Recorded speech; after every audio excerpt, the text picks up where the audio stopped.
Hey darlings, welcome back to my channel. Today's video is going to be what you guys have requested through your thumbs up on a previous video, which is a story time about my first therapy session.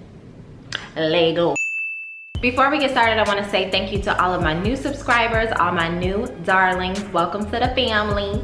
Don't be shy, leave a comment, leave a request, whatever you want to say. Make sure you follow me on all my other social media platforms so you can keep up with Klassickacy.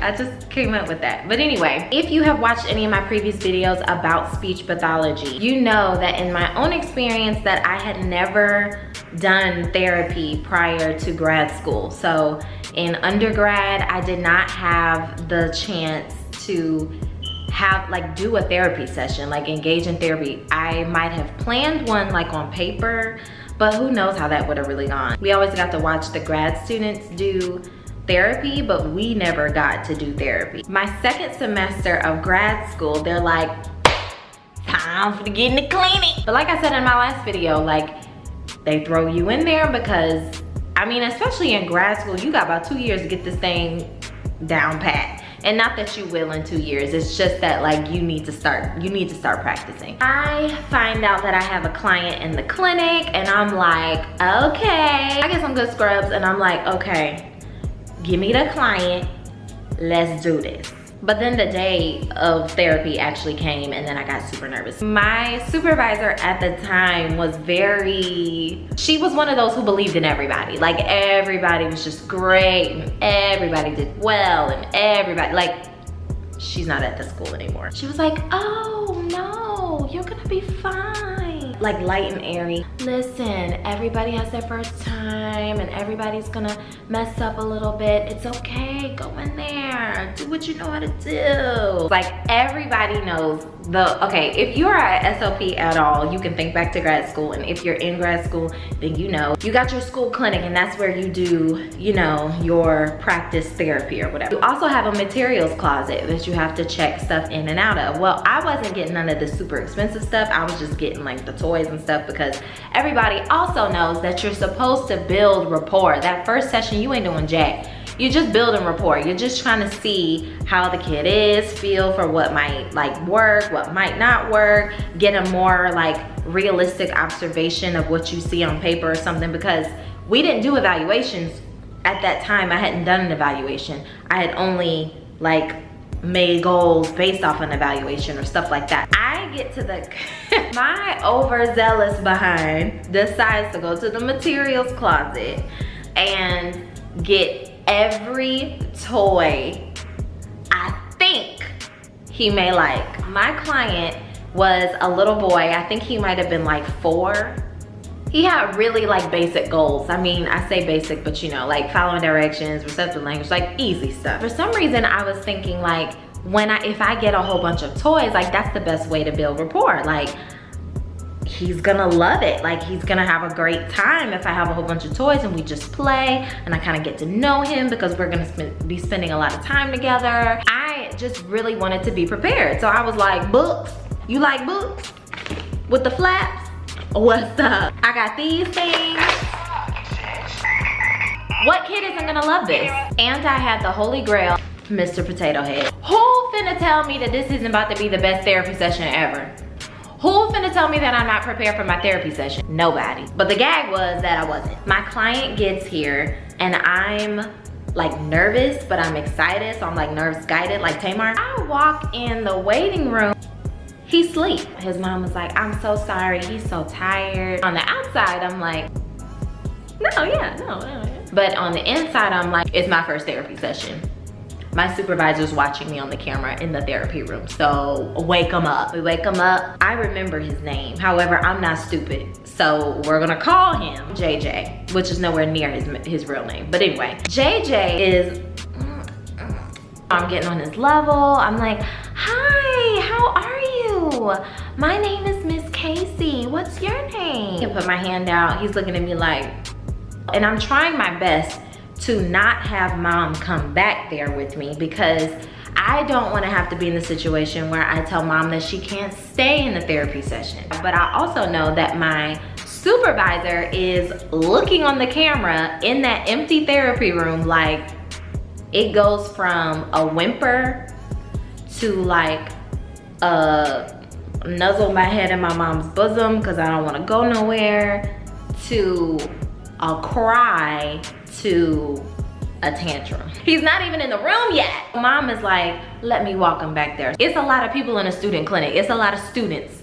So we're walking by, which feels like we're walking on the doggone red carpet while everybody watches this child have a tantrum, and know good and well that I have to spend the next hour with this child. He gets in the room, and this was probably the worst idea. He gets in the room, mom brings him, shoves him in, shuts the door, and thinks that's gonna work. That's gonna make him hate me. I'm trying to like soothe him a little bit. He's rubbing his eyes, and then like he, you know, kind of starts to like survey the room, and he's like, he sees all the toys, so he goes from like crying to like a going towards the toy. So I'm like, see? But like any good therapist, in my mind at the time, I'm like, we have to start the therapy session with a book. Literacy. But mind you, I have toys everywhere, and I want him to sit down with me and read a book. How do you do that when you have toys galore with a kid who already has trouble transitioning and already has difficulty following directions? So I'm like, okay, all done with the truck. Come sit, let me read you a book. Let's look at the picture. I'm a student clinician. My supervisor is watching me on a camera in the corner. I can't even function knowing that I'm even being watched for something that I'm already nervous about doing with a kid who has already had a tantrum. He's starting to like, you know, get kind of mad again. He takes a little toy and he throws it and says, no, JJ, that is not okay. We do not throw. No! JJ, inside voices, takes another one, throws it. No! No! I'm like, shh, shh. I glance up at the camera like that my supervisor was watching me, and I'm like, JJ, no sir, inside voices. We don't yell, we use our words. No! I wanna cry. I'm feeling what you're feeling. I'm frustrated too. Screaming, no!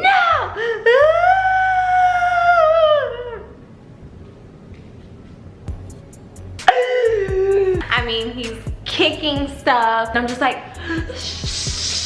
looking up at the camera like,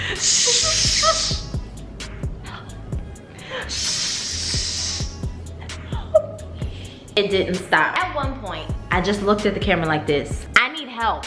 Don't supervisors kind of step in when they see that I've lost control of the session? It's beyond this point. I open that door while he's still screaming, and I'm like, go get Dr. So-and-so. She walks in, she's like, oh, look at all the toys. Oh wow, you really did it with the toys, huh? Oh, hi, look at you. What? What are you so angry? And he is still.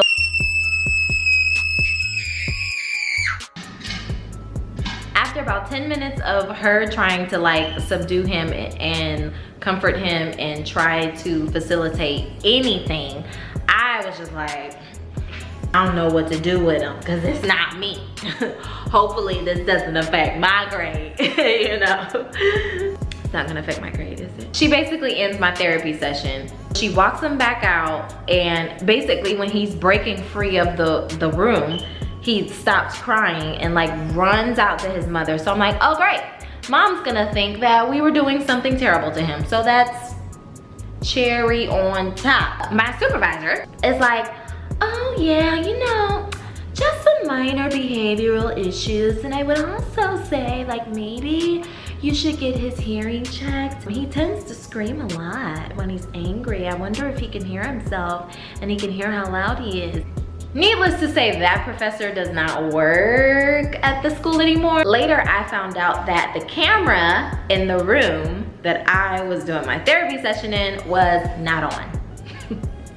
I mean, they heard, but nobody knew that I was in there struggling. That is my horror story of a first therapy session. If you guys like this video, make sure you give it a thumbs up. Hopefully you didn't have a similar experience, but if you did, share that experience below and let me know what else you would like to see on my channel. Thank you guys so much for watching. Hope you guys stay tuned for the next video and see you guys later. Love ya. Bye, darlings.